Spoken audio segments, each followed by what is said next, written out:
ವೃತ್ತದ ವಿಎಗಳಲ್ಲಿ ಕೂತ್ಕೊಂಡಿದ್ದಾರೆ.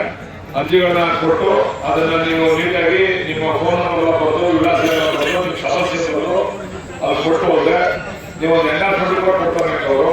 ಅದು ತಗೊಂಡು ಹೋದ್ರೆ ಇನ್ನು 15 ಅಥವಾ 20 ದಿವಸಗಳ ನಂತರ AC ಅವರು ಇಲ್ಲೇ ಬರ್ತಾರೆ. AC ಅವರು ಡಿಟಿಎಲ್ ಇಲ್ಲೇ ಬರ್ತಾರೆ. ಇಲ್ಲೇ ಕೂತ್ಕೊಂಡು ಸಮಸ್ಯೆಗಳ ಬಗ್ಗೆ ಎದುರು ಚರ್ಚೆ ಮಾಡ್ತೀವಿ. ಇಲ್ಲಿ ಹಿಂದೆ ಒಂದು ಮುಂದೆ ಒಂದು ಅಂತಲ್ಲ, ಸುಮ್ಮನೆ ಎಲ್ಲ ನಿಂತ್ಕೊಂಡು ರೋಡ್ ನಿಂತ್ಕೊಂಡು ಬೈಯೋದು, ಬಸ್ ಸ್ಟ್ಯಾಂಡ್ ನಿಂತ್ಕೊಂಡು ಬೈಯೋದು, ಆ ಸರ್ಕಲ್ ನಿಂತ್ಕೊಂಡು ಬೈಯೋದು ಬಿಡ್ಬೇಕಿನ್ನ ನೇರವಾಗಿ ವರ್ಷಕ್ಕೆ 2 ಬಾರಿ ಕಂದಾಯ ಆಧಾರ ಮುಗಿದ್ರಾ ಮುಗಿದ್ರಾ ಏನಂದ್ರೆ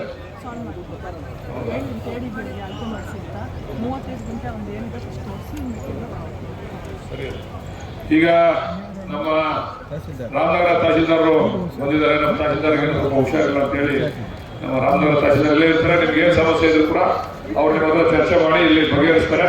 ಇವತ್ತು ಬರೀ ಅರ್ಜಿ ಕೊಡೋದಷ್ಟೇ ಕಾರ್ಯಕ್ರಮ. ಇಲ್ಲಿ ಚರ್ಚೆ ಆಗ್ಲಿ ಇನ್ನೊಂದಾಗ್ಲಿ ಉತ್ತರ ಆಗ್ಲಿ ಇಲ್ಲಿಲ್ಲ.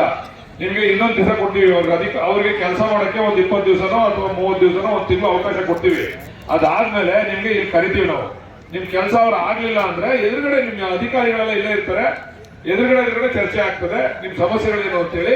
ಅವಾಗ ಕಾನೂನುಬದ್ಧವಾಗಿದ್ರೆ ಕ್ಲಿಯರ್ ಮಾಡ್ಬೇಕು, ಕಾನೂನುಬದ್ಧವಾಗಿ ಇಲ್ಲ ಅಂತಂದ್ರೆ ಎಂಡಾರ್ಮೆಂಟ್ ಕೊಡ್ತೀವಿ. ಇಲ್ಲಿ 60% ಕಾನೂನುಬದ್ಧವಾಗಿರೋವಿದ್ರೆ 40% ಕಾನೂನು ಬಾಹಿರವಾಗಿರೋವೆ. ಕೆಲವು ಏನೇನೋ ಇಲ್ಲಿಗೆಲ್ಲ ಮಾಡಿರ್ತಕ್ಕಂಥವೆಲ್ಲ ಇದಾವೆ.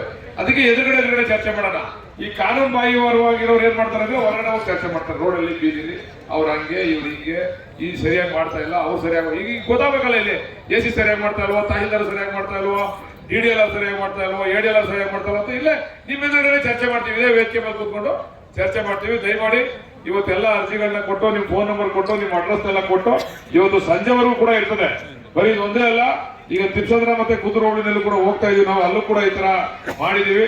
ದಯಮಾಡಿ ಇದರ ಸದುಪಯೋಗವನ್ನ ಎಲ್ಲ ನಮ್ಮ ರೈತರುಗಳು ಪಡಿಸ್ಕೋಬೇಕು ಅಂತ ಹೇಳಿ ನಾನು ಈ ಸಂದರ್ಭದಲ್ಲಿ ಮನವಿ ಮಾಡ್ತೀನಿ.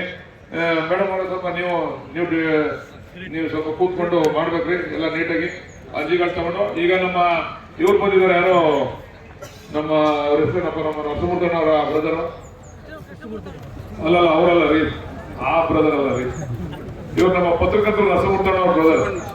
ಇಲ್ಲೆಲ್ಲ ಇದೆಯಲ್ಲ ಎಲ್ಲ ಅವ್ರು ಇಲ್ಲೆಲ್ಲ ಇದ್ರಲ್ಲ, ಅವರೊಂದು ಪೋರ್ಟಲ್ ನ ಕ್ರಿಯೇಟ್ ಮಾಡ್ಕೊಡ್ತೀನಿ ಅಂತ ಹೇಳಿದ್ದಾರೆ. ಏನಮ್ಮ ಪೋರ್ಟಲ್ ಏನಂತಾರೆ ಅದು, ವೆಬ್ಸೈಟ್ ಪೋರ್ಟಲ್ ಕ್ರಿಯೇಟ್ ಮಾಡ್ಕೊಡ್ತೀನಿ. ಇವತ್ತು ಬರೀತಾರೆ ಒಂದು ನಿಮಿಷ. ಈಗ ಏನೇನು ನೀವು ಅರ್ಜಿಗಳನ್ನ ಕೊಟ್ಟಿದ್ದೀರಾ ನೀವು ಆನ್ಲೈನ್ ಅಲ್ಲೇ ಟ್ರ್ಯಾಕ್ ಮಾಡ್ಕೋಬಹುದು. ನಿಮ್ಮ ಅರ್ಜಿ ಏನಾಗೈತೆ ಬರೀತಾರೆ. ಈ ಕಡೆ ದಯಮಾಡಿ ನಮ್ಮ ತಾಲೂಕಿನವರೇ, ನಮ್ಮ ವೈಜಿಗುಡ್ಡ ಕಾಲೋನಿಯವರು, ಅವರು ಅಮೆರಿಕದಿಂದ ಬಂದಿದ್ದಾರೆ. ಈಗ ಅವರು ನನಗೆ ಒಂದು ಸಹಕಾರವನ್ನು ಕೊಡ್ತೀನಿ ಅಂತ ಹೇಳಿದ್ದಾರೆ. ಇನ್ನೊಂದು ಪೋರ್ಟಲ್ ಕ್ರಿಯೇಟ್ ಮಾಡಿ ನಿಮ್ಮ ಅರ್ಜಿಗಳನ್ನೆಲ್ಲ ಎಂಟ್ರಿ ಮಾಡ್ತೀವಿ. ಅದನ್ನ ನೀವೆಲ್ಲ ಟ್ರ್ಯಾಕ್ ಮಾಡ್ಬೋದು. ಎಲ್ಲೆಲ್ಲಿದೆ ಅರ್ಜಿ, ಯಾರ್ತಾವಿದೆ, ಏನಾಗಿದೆ ಅಂತಕ್ಕಂಥದ್ದನ್ನು ಕೂಡ ನೀವು ಟ್ರ್ಯಾಕ್ ಮಾಡ್ಬೋದು. ಇವತ್ತು ಅದೇ ನಿಮ್ಮ ಮೊಬೈಲ್ಗಳಲ್ಲೇ ನೀವು ನೋಡ್ಕೋಬಹುದು. ಅದನ್ನ ಆ ಟೆಕ್ನಾಲಜಿನ ಕೂಡ ಮಾಡ್ಕೊಡ್ತೀನಿ ಅಂತ ಹೇಳಿದ್ರು. ಈಗ ಅವ್ರಿಗೂ ಕೂಡ ಹೇಳಿದ್ದೀವಿ. ಈಗ ಏನ್ ನಿಮ್ಮ ಅರ್ಜಿಗಳನ್ನೆಲ್ಲ ಕೂಡ ಅದರಲ್ಲಿ ಫೀಡ್ ಮಾಡ್ತೀವಿ. ಅದು ನಿಮ್ಗೆ ಟ್ರ್ಯಾಕ್ ಆಗ್ತದೆ. ನಿಮ್ಮ ಅರ್ಜಿ ಎಲ್ಲೈತೆ, ಯಾರ್ ತಾವೈತೆ, ಏನೈತೆ ಅಂತ ಟ್ರ್ಯಾಕ್ ಆಗ್ತದೆ. 1 ತಿಂಗಳ ನಂತರ ನಾವು ವೈಯಕ್ತಿಕವಾಗಿ ಇಲ್ಲೇ ಕರಿತೀವಿ. ನಾವು ನಿಮ್ಗೆಲ್ಲರೂ ಇಲ್ಲೇ ಕೂತ್ಕೊಂಡು ನಾವು ಏನಿದೆ ಚರ್ಚೆ ಮಾಡ್ಲಿಕ್ಕೆ, ಏನ್ ಸಮಸ್ಯೆ ಇದೆ ಅದನ್ನೆಲ್ಲ ಕೂಡ ಬಗೆಹರಿಸ್ಕೊಡ್ತಕ್ಕಂಥ ಕೆಲಸ ಮಾಡ್ತೀವಿ. ಇದನ್ನ ವರ್ಷಕ್ಕೆ 2 ಬಾರಿ ಮಾಡ್ತಿದ್ದೆ. ವರ್ಷಕ್ಕೆ 2 ಬಾರಿ, ಒಂದು ಜನವರಿ ತಿಂಗಳಲ್ಲಿ, ಇನ್ನೊಂದು ಜುಲೈ ತಿಂಗಳಲ್ಲಿ 2 ಬಾರಿ ಮಾಡ್ತೀವಿ.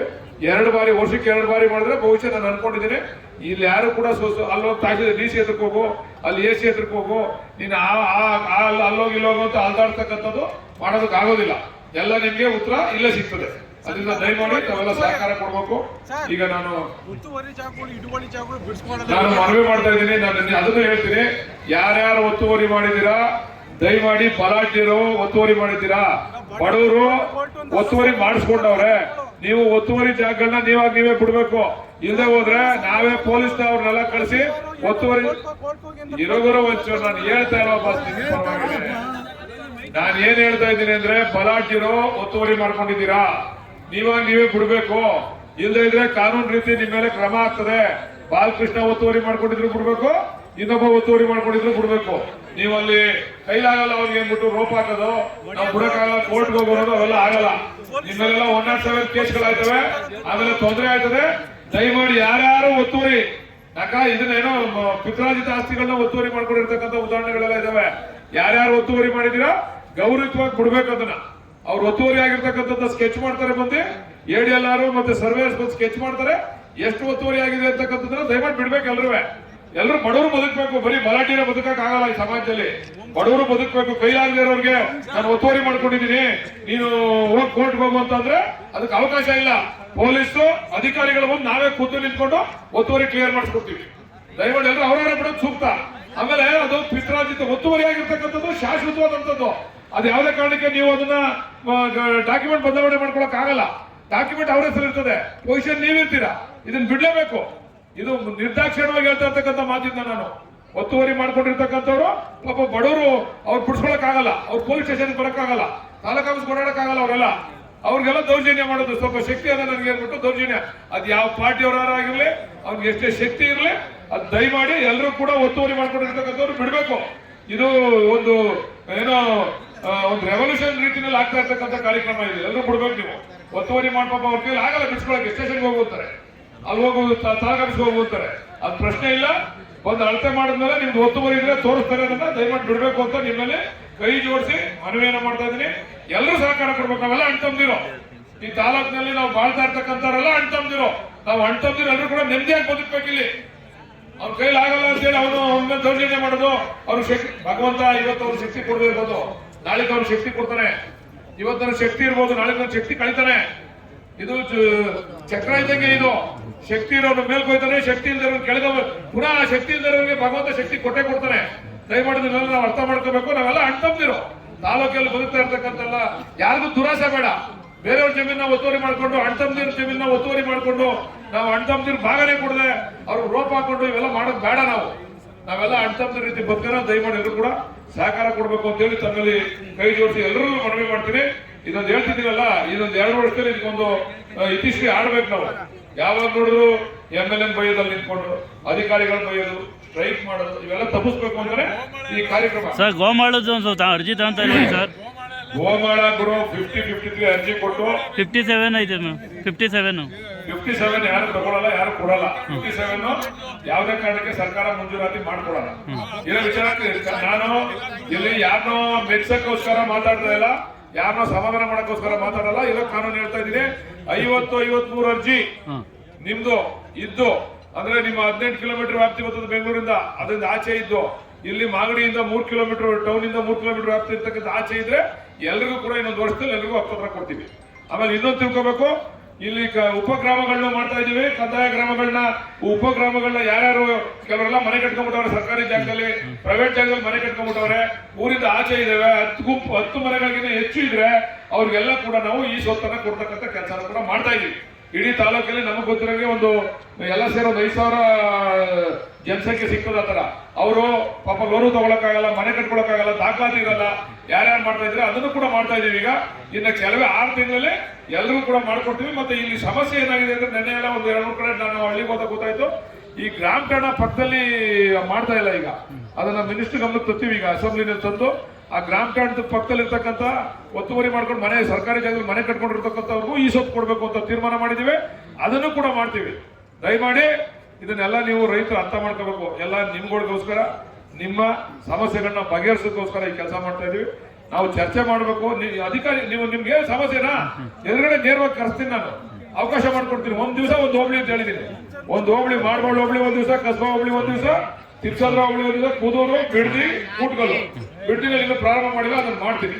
ಆಯ್ತಾ? ದಯಮಾಡಿ ಆಮೇಲೆ ಹೇಳ್ಬಿಡ್ತೀನಿ, ಇಲ್ಲಿಗಲ್ ಆಗಿರೋರಿಗೆ ಎಂಡಾಸ್ಮೆಂಟ್ ಕೊಟ್ಬಿಡ್ತೀನಿ. ಇಲ್ಲಿಗಲ್ ಆಗಿರೋದನ್ನ ಲೀಗಲ್ ಮಾಡಕ್ ಆಗೋದೇ ಇಲ್ಲ. ಲೀಗಲ್ ಆಗಿರೋದು ಇಲ್ಲಿಗಲ್ ಆಗೋದೇ ಸಾಧ್ಯ ಇಲ್ಲ. ಲೀಗಲ್ ಆಗೇ ಇರ್ಬೇಕು. ಅದು ಇಲ್ಲಿಗಲ್ ಆಗಿರೋರೆಲ್ಲ ಬರೋದು, ಅರ್ಜಿ ಕೊಡೋದು, ಇಲ್ಲಿ ಮಾಡ್ಕೊಡಿರೋದು, ಬರೋದು 2-3 ಸರಿ ನೋಡ್ತೀವಿ ಅಷ್ಟೇ. ಇಲ್ಲಿ ಜಾಸ್ತಿ ಸುತ್ತೋರು ಇಲ್ಲಿಗಲ್ ಅವರು ಇಲ್ಲಿ ತಾಲೂಕು ಆಫೀಸ್ ಸುತ್ತ ಇರ್ತಿರ್ತಾರೆ. ಅದಾಗಲ್ಲ ಕೆಲಸ. ಇವ್ರು ಬಿಡಲ್ಲ, ಕಾನೂನು ಹಾಕ್ಬೇಕು, ಆಗಲ್ಲ. ಇವ್ರೇ ಅಡ್ಜಸ್ಟ್ ಮಾಡಕ್ ಹೋಗೋದು ತಹಶೀಲ್ದಾರ್ನ, ಏನೋ ಒಂಚೂರು ಮಾಡ್ತೀವಿ ನೋಡಿ ಸರ್ ಅಂತ ಇವ್ರು ನೋಡಿಯೋದು. ಈಗ ಆಗಿದ್ದನ್ನ ಹಿಂಬರ ಕೊಟ್ಟಿರ್ತಾರೆ, 3 ಸತಿ ಕಾಪಿ ತಗೊಂಡು ಹಿಂಬರ ಕೊಟ್ಟಿರ್ತಾರೆ, ಏನ್ ಮಾಡ್ಬೇಕು? ನಿಮ್ದು ಕಾನೂನಾತ್ಮಕವಾಗಿದ್ರೆ ಅವನ ಮೇಲೆ ಕ್ರಮ ತಗೋತೀವಿ. ತಗೊಳ್ಳಿ ಸರ್. ಹೌದು, ನಿಮ್ದು ಕಾನೂನು ಬದ್ಧವಾಗಿದ್ರೆ ಯಾರು ಹಿಂಬರ ಕೊಟ್ಟವನೇ ಅವನ ಮೇಲೆ ಕ್ರಮ ತಗೊಳಕ್ ಹೇಳ್ತೀವಿ. ಸ್ಥಳದಲ್ಲೇ ಸಸ್ಪೆಂಡ್ ಮಾಡ್ಬೇಕು. DC ಅವ್ರು ಬಂದಿಲ್ಲ, ಸುಮ್ನೆ ಇಂಬರ ಕೊಡಕ್ಕಾಗಲ್ಲ. ಇವಾಗ ಕೊಟ್ಟಿದ್ದಾರೆ. ಕಾನೂನುಬದ್ಧವಾಗಿ ಇಲ್ಲ ಅಂದ್ರೆ ಎಲ್ಲ ಪರಿಶೀಲನೆ ಮಾಡಿ ಇಂಬರ ಕೊಡ್ಬೇಕು. ಸರ್ ಡಿ ಸಿ ಅವ್ರಿಗೆ 4 ಸತಿ ಅರ್ಜಿ ಕೊಟ್ಟಿದ್ದೀನಿ, ಏನ್ ಕ್ರಮ ತಗೊಳ್ತೀರ ಅಂತ ಆದೇಶ ಮಾಡಿ ಕಳ್ಸವ್ರೆ, ಕಾಪಿ ಕೊಡ್ತಾ ಇಲ್ಲ. ಡಿ ಸಿ ಅವ್ರನ್ನ ಕಳಿಸ್ತೀವಿ ಬನ್ನಿ. ಬನ್ನಿ ಸರ್. ಇಲ್ಲೇ ಕಳಿಸ್ತೀವಿ. ಹೇಳಿ ಸರ್. ಖಾತೆಯಾಗಿ 10 ವರ್ಷ ಆಗಿರ್ತದೆ, 20 ವರ್ಷ ಆಗಿರ್ತದೆ. ಅವನ್ನ ಡಾಕ್ಯುಮೆಂಟ್ ಕೊಟ್ಟಿರ್ತಾರೆ, ರೆಕಾರ್ಡ್ ರೂಮ್ ಡಾಕ್ಯುಮೆಂಟ್ ಕೊಟ್ಟಿರ್ತಾರೆ. ಈಗ ರೆಕಾರ್ಡ್ ರೂಮ್ ಡಾಕ್ಯುಮೆಂಟ್ ಕೇಳಿದ್ರೆ ಇಲ್ಲ ಅಂತ. ಇಲ್ಲ ಡಾಕ್ಯುಮೆಂಟ್ ನೋಡ್ರಪ್ಪ, ನಾವು ಇವಾಗ ಅದನ್ನೆಲ್ಲಾನು ಕೂಡ ನಾವು ಸ್ಕ್ಯಾನಿಂಗ್ ಮಾಡಿದೀವಿ. ಇರ್ತಕ್ಕಂಥ ಡಾಕ್ಯುಮೆಂಟ್ ಸ್ಕ್ಯಾನಿಂಗ್ ಆಗಿದೆ. ಕೆಲವೆಲ್ಲ ಎತ್ಕೊಂಡು ಹೋಗ್ಬಿಟ್ಟವ್ರೆ, ಕೆಲವರೆಲ್ಲ ಎತ್ಕೊಂಡು ಅವ್ರ ಮನೆ ಮಡಿಕೊಂಡ್ಬಿಟ್ಟವ್ರೆ. ಇವೆಲ್ಲ ಇಲ್ಲಿಂದನೂ ಬಿಗಿಯಾಗಿದ್ರೆ ಇವ್ ಆಗೋದು. ಈಗ ಬಿಗಿ ಮಾಡಕ್ ಹೊಂಟಿದೀವಿ, ಕೆಲವ್ರ ಮೇಲೆ FIR ಹಾಕಿದೀವಿ. ದಯಮಾಡಿ ನಾನು ಒಂದ್ ಮಾತು ಹೇಳ್ತೀನಿ, ನಮ್ಮ ಮುಖಂಡರುಗಳು ಕೆಲವರು ಒತ್ತಡ ಹಾಕ್ತಾರೆ, ಅವ್ರ ಮೇಲೆ FIR ಮಾಡಬೇಡಿ, ಅವ್ರನ್ನ ಕಾನೂನು ಕ್ರಮ ತರಬೇಡಿ ಅಂತ. ಇಲ್ಲಿ ಇಲ್ಲಿಗಲ್ ಆಗಿ ಬೋಗಸ್ ಮಾಡಿರ್ತಕ್ಕಂಥ ಮೇಲೆ ನಿರ್ದಾಕ್ಷಿಣ್ಯವಾಗಿ ಕ್ರಮ ಆಗ್ತದೆ. ಅದನ್ನೆಲ್ಲ ಸರಿಪಡಿಸ್ತೀವಿ. ಸರ್ವೇಯರು ಒಂದು ರೈತ ಸರ್ವೆಗೆ ಕೊಟ್ಟ ಮೇಲೆ ಆ ಜಮೀನಿಗೆ ಟಿಪ್ಪಣಿ ನಕಸಿ ತಗೊಂಡೋಗಿ ಸರ್ವೆ ಮಾಡ್ತಾರೆ. ಆ ಜಮೀನಲ್ಲಿ ಏನಿದೆ ಅದನ್ನೆಲ್ಲ ಹೇಳಿಲ್ವಾ? ಈಗ ಅಲ್ಲೂ ಸರ್ವೆ ಇಲಾಖೆನಲ್ಲೂ ಕೂಡ ಬರ್ಕೊಳ್ಳೋದಕ್ಕೆ ಒಂದು ಅವಕಾಶ ಮಾಡಿಕೊಟ್ಟಿದ್ದೀವಿ. ಸರ್ವೆ ಅದು ಎದುರುಗಡೆ ಮಾತಾಡೋಣ. ಅದೇ ಎದುರುಗಡೆ ನಾನು ಇವತ್ತು ಅರ್ಜಿ ಸ್ವೀಕಾರ ಸಮಾರಂಭ. ನಾನು ಯಾಕೆ ಭಾಷಣ ಮಾಡ್ತಾ ಇದ್ರೆ ಜಾಗೃತರಾಗ್ಲಿ ಜನ ಅಂತ ಭಾಷಣ ಮಾಡ್ತಾರೆ. ಅರ್ಜಿ ಕೊಡಕ್ಕೆ ನಾನು ಕೇಳ್ತಾ ಇರೋದು. ಅವ್ರು ಒಂದ್ ನಿಮಿಷ ಇದೆ. ನೀನ್ ಇಲ್ಲಾಗಿಲ್ಲ ಇರೋದು ಕೊಟ್ರೆ ನೀನ್ ಜೈಲು ಹೋಗ್ತೀಯ. ಅವ್ರೇನಾರ ಲೀಗಲ್ ಆಗಿರೋದು ಮಾಡಿಲ್ಲ ಅಂದ್ರೆ ಅವ್ರು ಸಸ್ಪೆಂಡ್ ಮಾಡ್ತಾರೆ ಅಷ್ಟೇ. ಇದಿಷ್ಟ ಇದು. ನೀವು ಇಲ್ಲಿಗಲ್ ಆಗಿರೋರು ಒತ್ತಡ ಹಾಕಿದ್ರೆ ನೀವು ಜೈಲು ಹೋಗ್ತೀರಾ. ಲೀಗಲ್ ಆಗಿರೋದು ಮಾಡಿಲ್ಲ ಅಂದ್ರೆ ಅಧಿಕಾರಿಗಳ ಮೇಲೆ ಕ್ರಮ ಆಯ್ತದೆ. ಇಲ್ಲಿ ಮುಲಾಜೆ ಇಲ್ಲ. ಇಲ್ಲಿ ಈಗ ಸರ್ವೇಯರೇ ಕೇಳಿ ಉಡಾಣ ಆಯ್ತು. ಈಗ ಅರ್ಜಿ ಕೊಡಕ್ಕಾಗಲ್ಲ. ಅದಕ್ಕೆ ಅರ್ಜಿ ಕೊಡಕ್ಕಾಗಲ್ಲ. ಏನಿದ್ರು ರೈಟಿಂಗ್ ಕೊಡು. ಕೊಡಕ್ಕಾಗಲ್ಲ. ನಾವು ತಗೊಳ್ಳಲ್ಲ ಅರ್ಜಿನ. ತಗೋತಾರೆ. ಯಾರು ಅದು ಏನು ಯಾರಪ್ಪ ತೊಗೊಳ್ಳೋ ಅಂದ್ರೆ ಇರ್ತೀರಾ? ಅವೆಲ್ಲ ನೋಡ್ರಿ, ನೀನ್ ಏನೇ ಇದ್ರು ಸಮಸ್ಯೆ ಬರ್ಕೊಡು. ಆಗ್ಲಿಲ್ಲ ಅಂದ್ರೆ ಕರೆಸ್ತೀನಿ ಅಂತ ಹೇಳ್ತಾ ಇದ್ದಿಲ್ಲ ನಾನು. ಜಮೀನಲ್ಲಿ ಇರೋದನ್ನ ನಾನು ಹೇಳ್ತಾ ಇದ್ದೀನಿ ಈಗ ಅಲ್ಲಿ ಕೊಡಲಿ ಸರ್ವೆ ಕೇಳೋಣ ನೀವು. ಅಣ್ಣ ಅವ್ನು ಕರೆಸ್ತೀನಿ ಅಂತ ಹೇಳ್ತಾ ಇದ್ದಿಲ್ಲ. ನೀನು ಅರ್ಜಿ ಕೊಡು. ನೀನು ಅರ್ಜಿ ಉತ್ತರ ಬಂದ್ರೆ ಅಂತ ಮಾಡಿರೋ ತಾಂಡ್ಲಿಲ್ಲ ಅಂದ್ರೆ ಹೋಗಿ ಅರ್ಜಿ ಹೇಳ್ರಿ. ಅರ್ಜಿ ಕೇಳು. ನಿಂದು ಕಾನೂನುಬದ್ಧವಾಗಿ ಐತೋ ಇಲ್ವೋ ಅರ್ಜಿ ಎಲ್ಲರೂ ತಗೋಬೇಕು. ತಗೊಳ್ಳೇಬೇಕು. ಯಾವ್ದಾನ ಆಗಲಿ ಕಾನೂನುಬದ್ಧವಾಗಿ ಇಲ್ಲ ಅಂತ ಹೇಳ್ಬೇಕು. ಕಾನೂನುಬದ್ಧವಾಗಿ ಐತೆ ಅಂತ ಹೇಳ್ಬೇಕು. ಚೆಕ್ ಬಂದ್ ಏನಿದೆಯಾ ಅದೆಲ್ಲ ನೋಡಿ ನಾನು ಹೇಳ್ತಾ ಇದ್ದೀನಿ ನಿಮಗೆ. ಅದು ಕೊಡು. ಇದು ಹೇಳಿ ಎಲ್ಲಾರು DDLRಲ್ಲೇ ಕಳಿಸ್ತೀನಿ, ಚರ್ಚೆ ಮಾಡೋಣ ಅಂತ ಹೇಳ್ತಾ ಇದ್ದಿಲ್ಲ ನಿಮಗೆ. ಎಲ್ಲ ನಿಮ್ಗೆ ಏನೇನು ನೋವು ಐತೆ ಎಲ್ಲ ಅಧಿಕಾರಿಗಳ ಮುಂದೆ ತೋರ್ಕೊಳ್ಳಿ. ಅವ್ರ ಸಮಸ್ಯೆ ಅವರೇ ಹೇಳ್ಬೇಕು. ನಮ್ಗೆ ತಿರ್ಗಾಡಕ್ ದಾರಿ ಇಲ್ವಲ್ಲ. ನಮ್ಗೆ ಎಲ್ಲ ಬಿಡಿಸ್ತೀವಿ. ಎಲ್ಲಿ ಬಿಡಿಸ್ತಾ ಇದೀರ? ಬಂದಿಲ್ಲ ಕೆಲಸ ಮಾಡೋಣ. ನೀನ್ ಚರ್ಚೆ ಮಾಡ್ತೀನಿ. ಈಗ ಯಾಕಂದ್ರೆ ಮೀಟಿಂಗ್ ಅಲ್ಲಿ ಕೇಳಕ್ಕೆ ಅಲ್ಲಿ ಬರ್ಕೊಡೋ ಅರ್ಜಿನ ನೀನು ಮಾಡ್ಕೊಡ್ತೀನಿ ಅಂತ ಹೇಳ್ದಲ್ವಾ? ನಾನು ಚರ್ಚೆ ಮಾಡ್ಕೊಂಡಿದ್ನಲ್ಲ. ಈಗ ಅಧಿಕಾರಿಗಳು ಬರ್ತಾರೆ, ಅವಾಗ ಚರ್ಚೆ ಮಾಡೋಣ. ಒಂದ್ ದಿವಸ ಒಂದು ಹೋಗಿ ಬೆಳಿಗ್ಗೆ ಸಾಯಂಕಾಲ ಇಲ್ಲೇ ಇರ್ತೀನಿ ಹೇಳ್ತಾ ಇದ್ದೀನಿ ನಿಮ್ಗೆ. ನಾವು ಒಂದು ಕೋಡಿ ಕಟ್ಟಿದೀವಿ. ನಮ್ಮ ತಾಯಿ